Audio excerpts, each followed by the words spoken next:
Pyetja tjetër thot, a është e vërtetë se deri në 7-8 shkallë, nëse gabojmë drejtimin e kiblës, nuk është problem?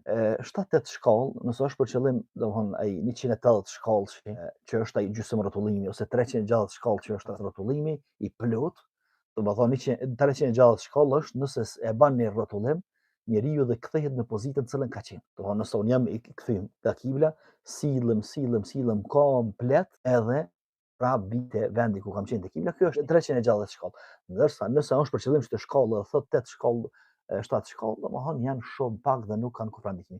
Mirë, po për me pas më të qartë këto, unë do të mundona me shpjegu me këtë letër dhe shpresoj shumë që të jetë e qartë. Jam mundu me sjell shkallët kur besimtari është i kthym nga kibla dhe huqe nëse e bën. Fillimisht, nëse jemi kthym nga kibla, më është kjo pjesa këtu.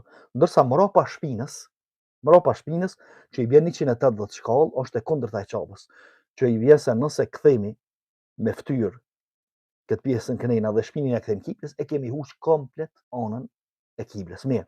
Nëse kthemi 90 shkallë, që i bën se nëse kthemi nga krahu i djathtë i yni, domethënë komplet e kthejmë fytyrën. Edhe fytyra na vjen pastaj ku e kemi pas krahin, ndërsa krahu i majt na vjen ku e kemi pas fytyrën.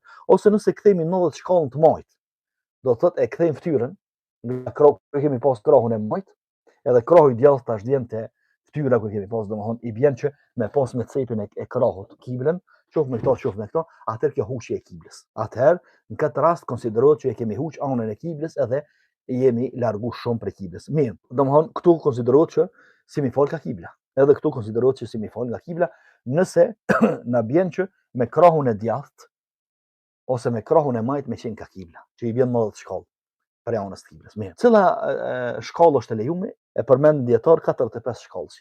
Domthon 45 shkallë nga ana e djathtë dhe 45 shkallë nga ana e majt, domthon kjo pjesë kështu.